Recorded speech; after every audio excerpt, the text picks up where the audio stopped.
With Ramachandra from the NR Hour Sports Show. Happy Thursday. We are back with another episode, a special episode today. First, I want to introduce a panel. To the top left, we got the one and only Italy Jet.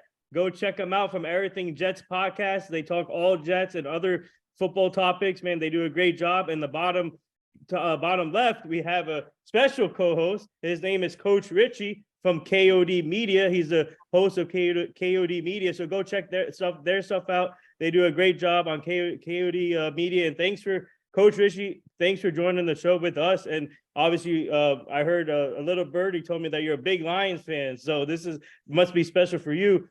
There you go. But I want to introduce today's guest, and his name is Bubba Baker. He's a former NFL defensive end, two-time sacks leader. Went to Colorado State for college. Not only he played for the Detroit Lions, he played for the Cardinals, Browns, Vikings, and he went back to the Browns for a second stint.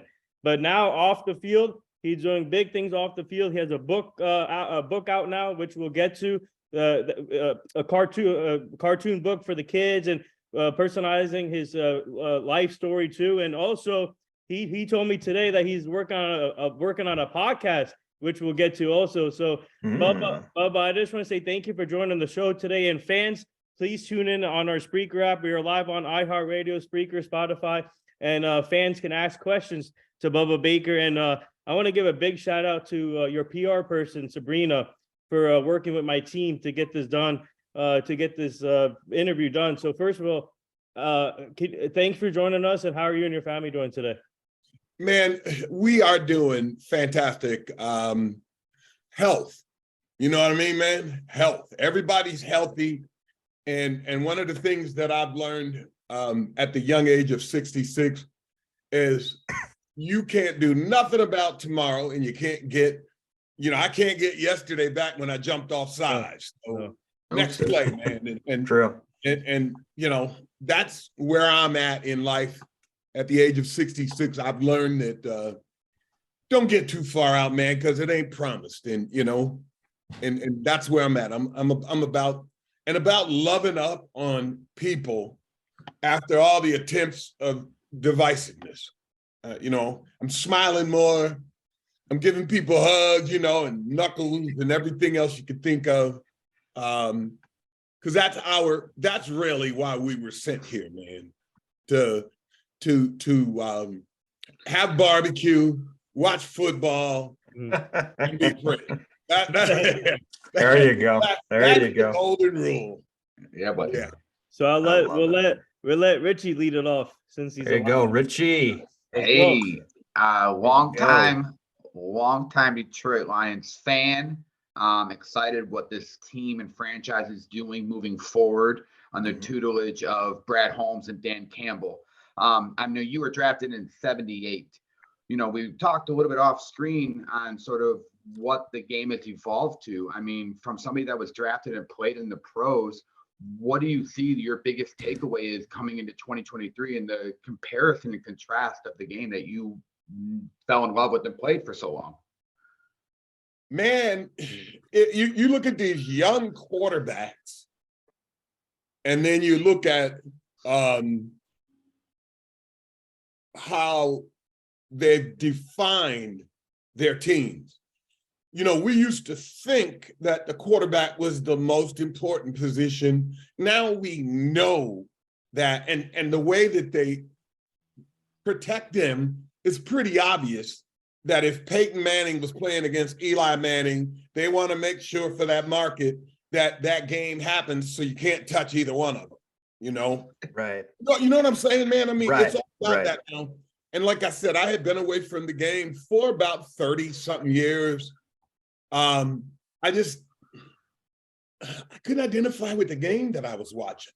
I was watching a game way back, and I saw one of those fantastic linebackers for the Steelers, clean blitz, knocked the hell out of the quarterback. They threw the flag because they didn't know what to do because the quarterback was convulsing and shit, excuse my French. No, you're fine. You're good. I mean, he hit him so hard, the ref just went and threw the flag, and Right. And I was watching it, and I thought, what was wrong with that? but it was his name just eluded me. That's what happens when you're 66. 92. What was that little compact linebacker? You guys remember him? He intercepted a pass in the Super Bowl and ran it. Oh, Harrison. Oh, James Harrison. James Yeah. Yeah, Yeah, Harrison. he Yeah. scares me, Steelers, man. If I yeah. ever saw him, if I saw him in the grocery store, I'd run. But you know, Oh, dude, yeah. Terrifying. but I mean, the fact that the quarterback's head shook, and I think it was Brady Quinn. Maybe Yeah, that's right. why he broadcasts like he does. No, I'm just kidding. But Wow. Well, Shots. Notre Dame, man, I got to beat up on him. Shots fired. But I mean, come on, guys, haven't we all seen that though? I mean, Oh, where yeah.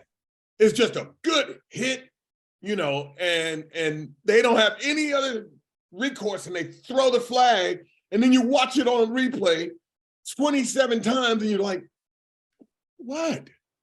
So when the game started evolving that way, I just stepped away from it because I had a lot to do. I was raising children, I was running businesses, restaurants, Right. I had some mailboxes, etc. And I was working 100 hours a week. wow. Like you, Nathan, man. I was grinding, man. I was a young man, and just like I said, right at the end there, I retired in 90.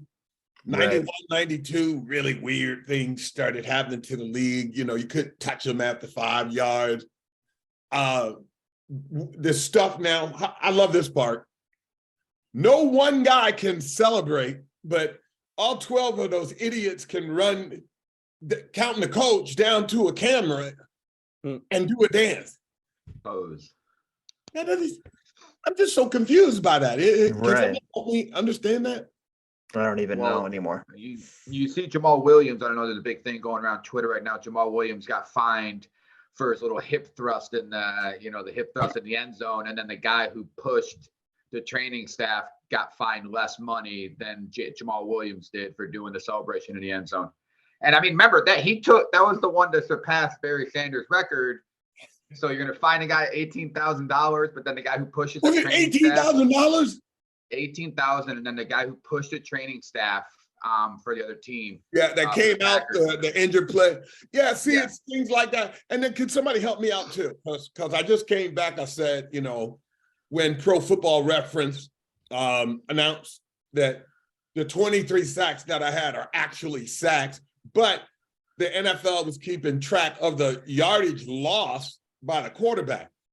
I mean, that's the same thing. You take off the 10 yards of the sack, but you don't put the name on the guy that sacked him. Very confusing. And so, and I understand it. The game passed me by because now fans don't appreciate a great defensive game where it's 12-9, like the old black and blue division, when I played in it. Nobody wants to see that kind of game. They want to see arena football scores, so they can stand up and talk on their cell phones and say, hey, here I am over here, that kind of thing. Yeah, it's a different game now, I agree. Different game, different era. I got one more question for you real quick, Bubba. Sure, Coach.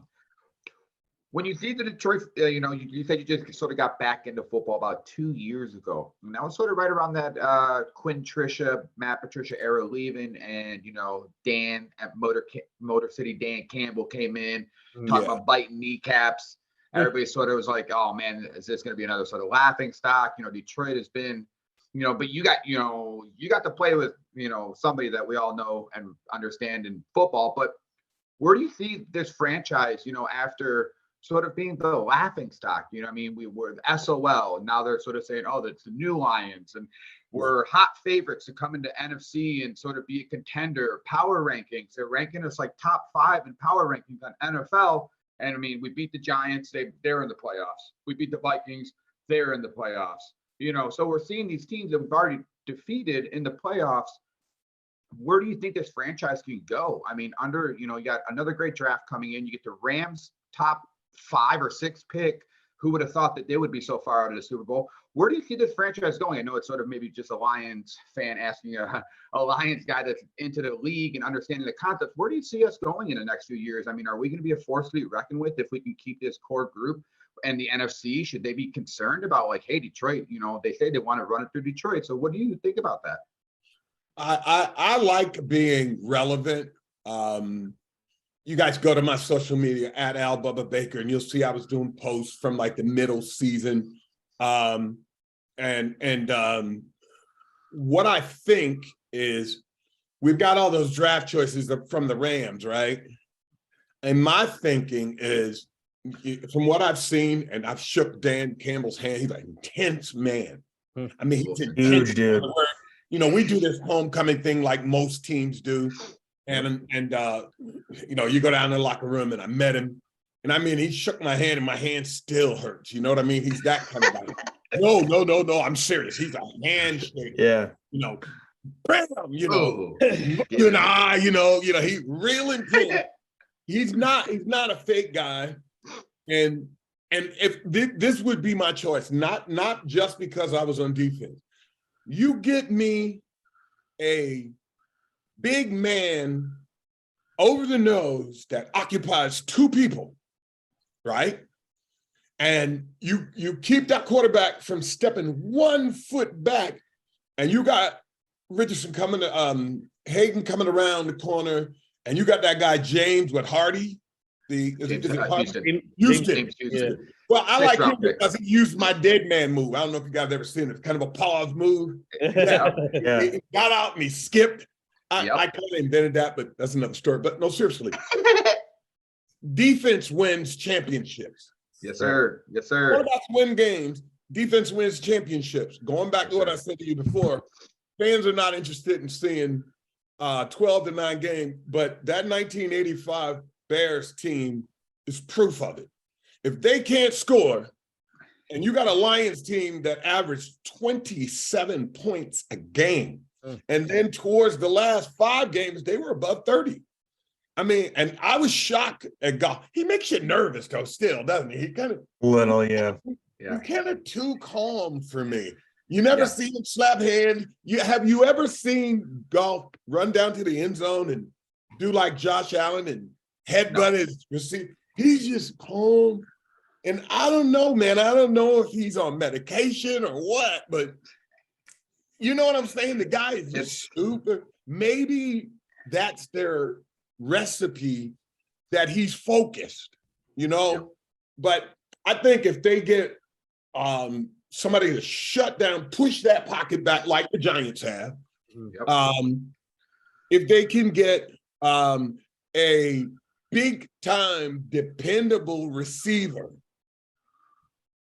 right? And I think they need the tight end. And I got to tell you what tight ends do. Tight ends occupy the middle of the field. That's the fastest way to the end zone. So you need a big center. You need a big tight end like Gronk, right? Mm-hmm. Or Bavaro, that you Giants fan, because he was something else, man. Mark Bavaro, he was tough too. And you can't end run unless the tight end can block that in man. And the Lions just don't have that. So you got to have a guy that can do both. That's hard to find. It's hard to find a 260-pound man like the guy out there for the Raiders. I mean, Warren, he's just all of it. Wow. Yeah. Yep. Yeah, I don't watch a whole lot of other people other than Waller, but of course. It to me, they progressed where they are with the draft. That's how they need to move forward with the draft. And I hate to say this, but I think they need to secure the middle. They need a big middle linebacker and maybe move, what is his name? Dan Anzalone? Anzalone and then Malcolm Rodriguez. Yeah. They need a guy that this is my real estate. And you come in here, I'm gonna knock your head off. They're runners. They are guys that run the play down. But what you need in the middle, you need a big man in the middle to secure the middle, eat up 2 people, and grab the belly of the guy so he doesn't get off on the linebacker, even though it's illegal. They can't see it. That's really what the Giants do. And a shutdown corner. They don't have one. You get those 3 things, those 4 things, actually 5. The big man in the middle first, the linebacker, and you secure the middle of the field, because that game against the Panthers exposed something. That was, they got their record 240 yards at half. Yeah, it was bad. I mean, dang, man, that hurt them. That threw off. Win that game, and guess what? We're in the playoffs. You don't have to wait for Seattle to get you in the playoffs. So that's my opinion. That's exactly what I'm thinking. I know with Brett Holmes and the draft they've had this last year, you get a guy like you mentioned already, James Houston, drafted in the 6th round, and producing. He had him and Aiden Hutchinson led the league in sacks this year. Aiden Hutchinson at 9.5. And then you got James Houston at 8. I mean, the kid played 7 football games and he has 8 sacks. So, yeah. I mean, if that's a track record of your general manager, I'll defer to you, sir, and we'll get it going next year. All right, Coach, let's go. Hey, by the way, you guys, the first round draft choice in 1978, Luther Bradley. Mm-hmm. Holmes is his nephew, and I remember his mom. Yeah, that's Luther Bradley's sister's baby. And I remember when his sister was a young lady coming up to, where did we practice back there? Up in Oakland University. They didn't have facilities then. That's way back, guys. When practice at the university, yeah. But and sure enough, the guy, came up, got educated. That whole family, highly intelligent people. Luther was a very, very smart guy from Notre Dame, in the first round pick. I was the second. And I love the way they're going, and I love Dan Campbell. I don't know if you guys heard this. Now, this is my kind of guy. You guys hear about the Lion story? No. Oh, wow. Okay, so when they found out that they weren't in the playoffs and they beat Minnesota, he had this press conference. You know how he jokes or cries or whatever. Right. And he laid this out there, man. He said, we need to change the culture. Maybe we ought to get a real lion. I was like, hey. He just said that, and I loved it. I was like, yeah, I remember that now, actually. Yeah, think about that. Think about where his head is. I like that, because I said that in my last post. They needed to not only beat the Vikings, but they needed to go into the offseason with a culture of constant improvement where you don't celebrate when you win. It's business. It's business until you get to the Super Bowl. Right. That to me, and that was another thing for me with the new football. You fall on a fumble, you run out to the middle of the field and do a dance. Damn. Right. I mean, and it slows the game down. And then for new fans, it makes them wonder, what is this about? I mean, isn't that your job? Am I being too old-fashioned about that? Oh, one other thing. One other thing I want to leave you guys with. I would have loved to play with these guys with those braids hanging out of their hair.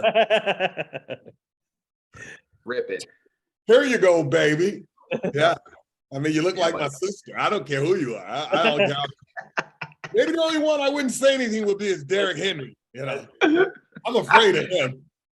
Dude, Henry's a massive dude. He might run into me or stiff arm me and knock me out, but that and the jewelry on the sideline, all that, and the watch when your boy Odell had a watch on in Cleveland. Yeah.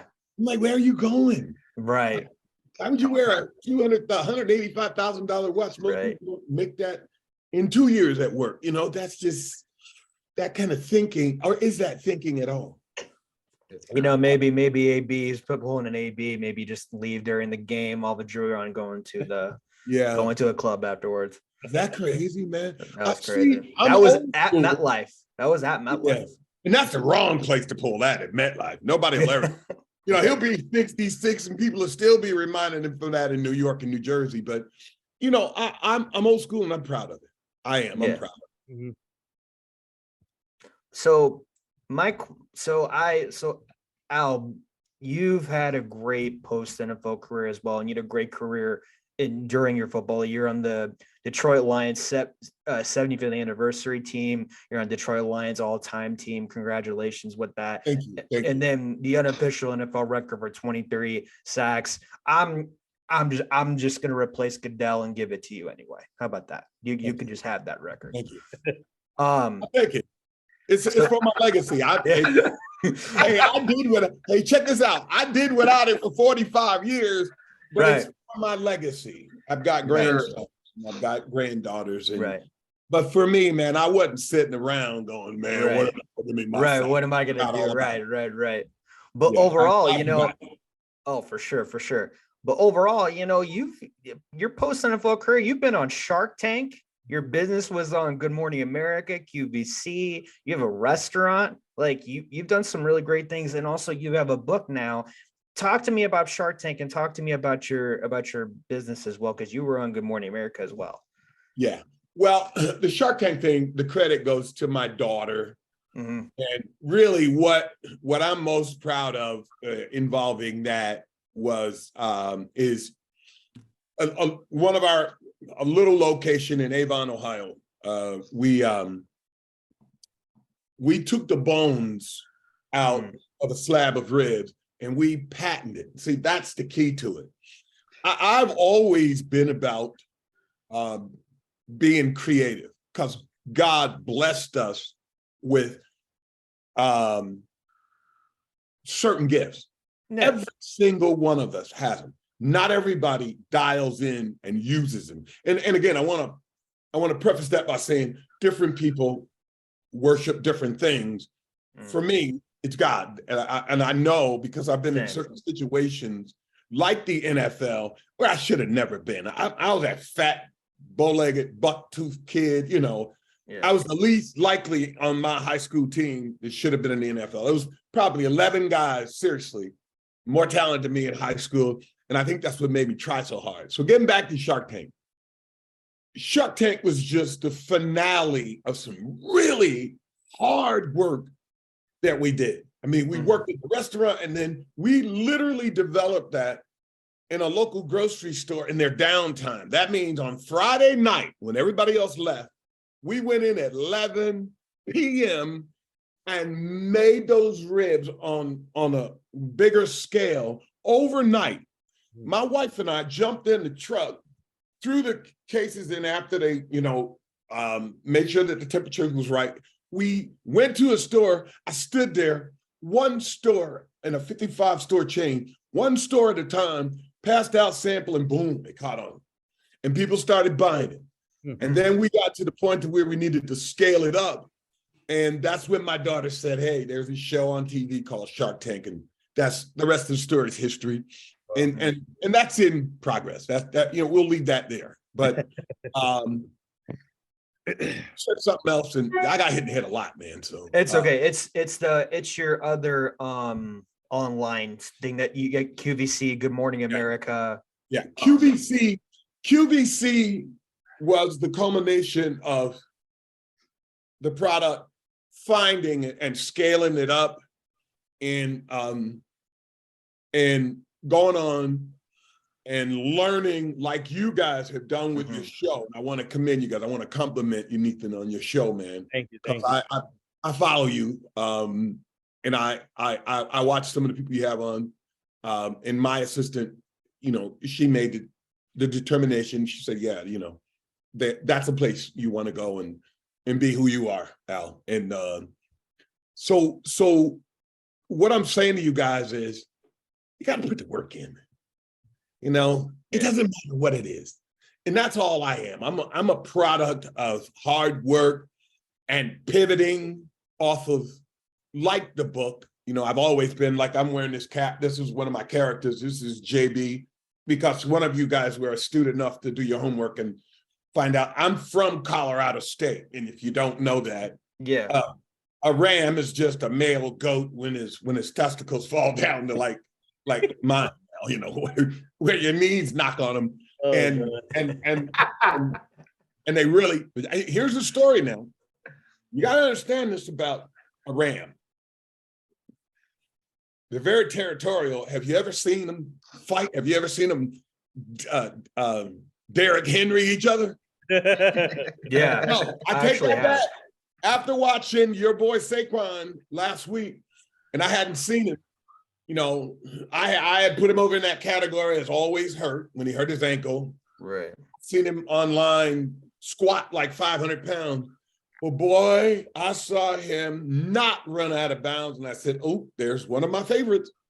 I hate to see that. I hate seeing running out of bounds, especially when you can get another couple of yards.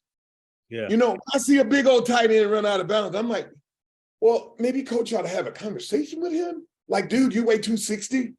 That defensive back weighs 190. Come on. Yeah. Stiff arm him. Do something. Because if you do that enough, like Saquon is the one who backed the Vikings down. I got to tell you, they were shocked. That first touchdown when he put it in the second gear and then clicked into another gear and they couldn't catch him. I know being a defensive line, I think they went back to the huddle and went like, damn, couldn't really tell that last game. And on the film, they come to play. And then Daniel Jones doing the Josh Allen and saying, we need, 7 yards, 6 yards, and got it. And they knew he was running the ball. Right. The Vikings, I played up there in '88. I think they all went back to the huddle and went, "Go!" Right. Yeah. It was clearly, hey, the G-Man came to town to play. And so that's what that's what I preach. I preach, I told my son, he's 32. He called me and he said, well, Dad, this is going well for you and this is going well for you and blah, blah, blah. And he said, I was wondering, could you give me X? And he said, well, looks like you're doing good. And I said, you counting my money? You better get your butt out there and get a second job or a third job or whatever you need to do. But I'm 66 years young. I put in the work. Right. I'm still working and I'm still hustling. And that's how you get where you want to go. Right. Got to put in long, hard hours. And I know you're in the investment business, Nathan, and you just can't be the last guy to work and the first guy to leave. No. That applies to whatever you want to do. Whether you want to be a singer that tours 50 weekends, 26 weeks out of the year, you got to put the work in. And you got to be a pro and you got to be honorable, man. Honor is everything. It comes back in tenfold. Trust me, guys, I'm a lot older than you. Treat people right, man. Right. You know what I mean? Don't try and take the elevator when it's the stairs that'll get you to the top. Someone quote that. Write that down. Someone write that down. Clip that. I'll clip that. Yeah, I'll clip that one. That one's legit. Man, yeah, it's true. You take care of people that take care of you. Respect and grind. Amen. I mean, you gotta understand that people are our best resources, and that's how I got where I am today. And I'm still grinding because I tried to retire, and then came COVID, and I've always been a sketcher and draw. I can draw whatever I see. I'm not that guy like Bob Ross. I can just draw something I saw back 20 years ago. If it's right in front of me, I can do it. No matter what it is, I can draw it, right? And so during COVID, the food business, I don't have to tell you, they weren't having you in the QVC because that's been my bread and butter. The women, they like my brand of honor because I honor my wife and family. Like I said, guys, it's for me, it's God, it's family, it's football, food, and friends. Yeah, you got to have people that you can learn. Most of the friends that I have are 40-year friends. I'll be married this February, 40 years. Wow. I honor Congrats. I honor. One of the things that my wife said about, you need to go do this show. And I said, why? She said, because Nathan works with his girlfriend. I was like, oh. Yeah. I was like, okay, honey, behind her. Yeah. Probably see this true. online. That's Punch me. true. Yeah, is that the truth? That's true. Yeah, yeah. And see, And she's a nurse also, so she's always busy working as a nurse. So she has like she works crazy long hours where she doesn't get back or go to her house around like 1, 2 in the morning. That's crazy because of the nursing job. see how us guys do, man. When we're in relationships, we try to get brownie points. Yeah, is it Ashley? Is that her name? Yeah. Yeah. That and my wife's hard. Somebody can have like 5 million viewers. And my wife would be like, "Ew, I don't like them." Happy wife. If I happy can, life. because I got a show of my own to do here in 21 minutes. Let me tell you guys a little bit about this book. Okay. Please. All right. One of the best seats in the house. I already told you about my sketching ability. And when COVID came, which I don't like to honor, I don't even like to use a name. So let's just call it the pandemic, because if you give credit to something, it lives on. Yes, and that's another thing I want to share with you guys. Forgiveness. I know it sounds corny, but if you don't learn forgiveness, guess what? When you hold on to being angry at somebody, right? They ain't thinking about you. And guess what? Next time I see them, I'm going to tell them, especially family. Because family's difficult. Oh, yeah. Hard to navigate family. We all know that. And so when COVID came around, and I'm an advocate for this. I suffered because I'm a people person. And I almost tanked, man, because I'm down here in Florida and I watched it because they said it was going to be 2 weeks. So I plopped down in front of the TV 4 o'clock every day and got the death count, when I heard stories about people's relatives passing and they couldn't see them off, then you heard about people going in the refrigerator, your relatives, my mother or my uncle or my cousin, and there's actually people walking around right now who've lost loved ones and they didn't see them off. Can you imagine? I know people. We lost a guy named Tootie Robbins. None of us could go to his funeral. Wow. Tootie never had a drink, never smoked, never did, just a big old Alabama good old boy, number 63 for the Cardinals. Got COVID on Thursday, gone on Sunday. And we were like, people, we were all like, okay, this stuff's real. I lost 7 or 8 people. So I was drawing and, I ran into pretty much PTSD from what was going on about a month into it. I was watching all that stuff, going to bed to Rachel Maddox, trying to figure out all the divisiveness. Like, why are we trying to divide the country when the enemy is this unseen thing going on? Let's get together, because that's one of the things with football. I never looked next to me to figure out what color the guy was when they substituted the lineman. I was like, all right, give me the black guy. and all that was going on. And it just really, it sent me on a real dark path. And I called thank God for the NFL. I called one of the help places 24 hours, 7 hours a day, about 4 in the morning. I said, I'm not sleeping. And the intake person set me up and I had a conversation with a nice young gentleman from over in London. He was new here. And we had a great conversation. And he said, just tell me, what are you doing? Tell me about your day. And I told him what news outlets I was watching. He said, hey, let me make a suggestion. Before you sign on to the program, why don't you try not watching the news? What do you do? What do you have? You got a skill? He said, you have a hobby. That's the word he used. And I said, yeah, I sketch. He said, well, start sketching.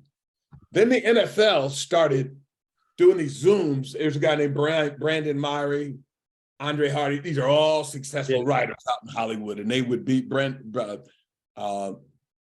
Andre Hardy played for the Eagles, and Brandon Myrie he had a cup of coffee up in Green Bay about 3-4 years. And when they got injured and left the game, they went right back to school, became writers, very successful. So I watched the Zoom. They start talking about writing.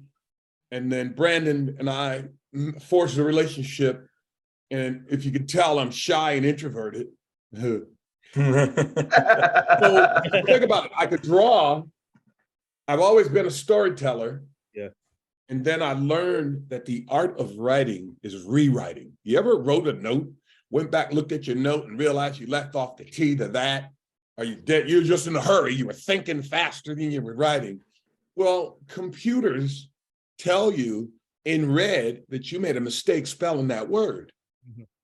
And computers save, and you can, share, and you can lock, and you can, and I started to tell a story, and my story was this. My story was about climate control. My story was, I was so tired of hearing about race and politics. It was about tolerance. Nathan, you and I can disagree without hating each other. Mm. We somehow forgot that. Yeah. So I wanted to tell my story without using Black people, white people, brown people, yellow people. So I had this resource where I was in the best seat in the house at a game on the sideline.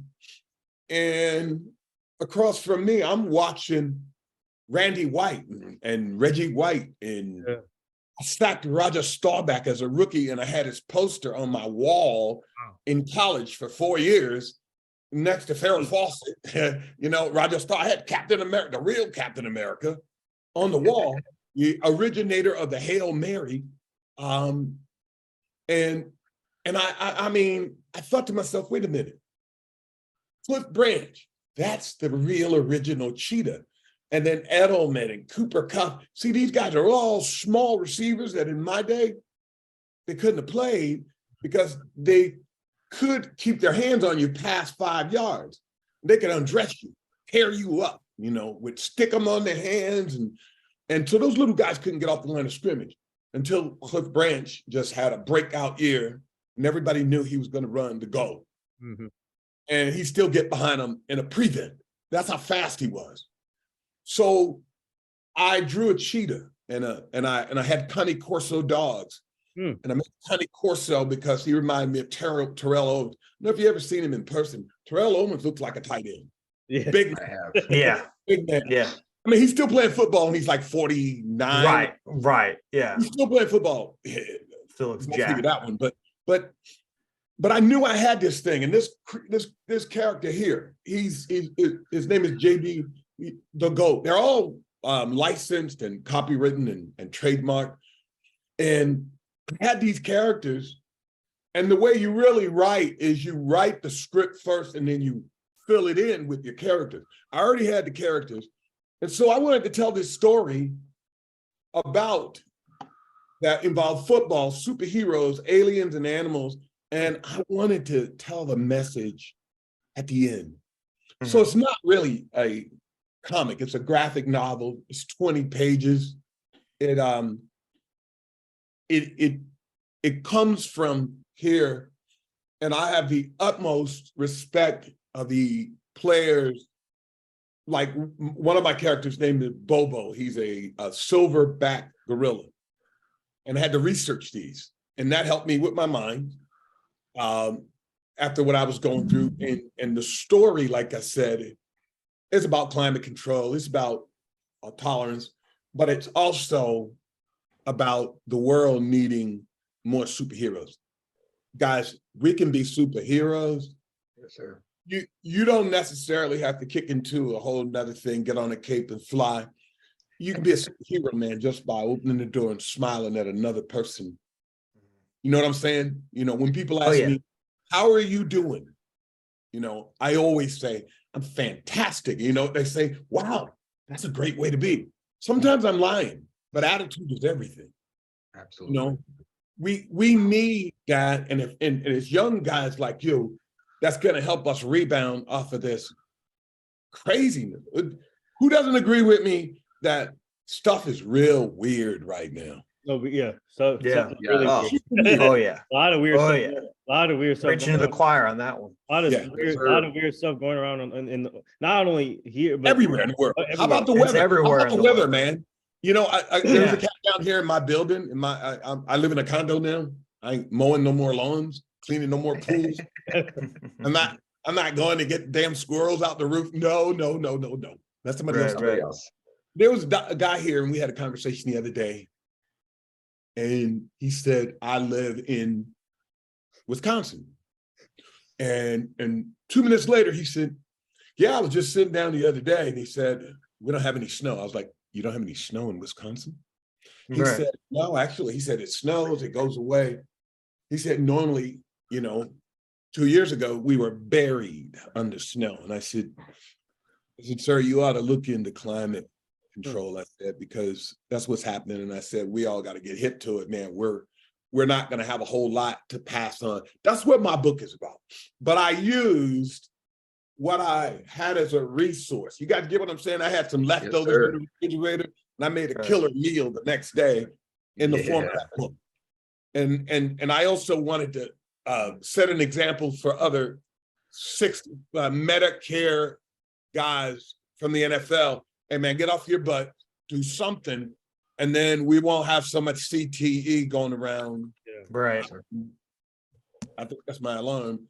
But the book is called The Intergalactic Animal Football League Presents the Super Seven. If you guys know anything about football, one of the drills that I always wanted to be in was 7-on-7 because the deep receivers talk so much smack. I was down with us goofball linemen doing 1-on-1, and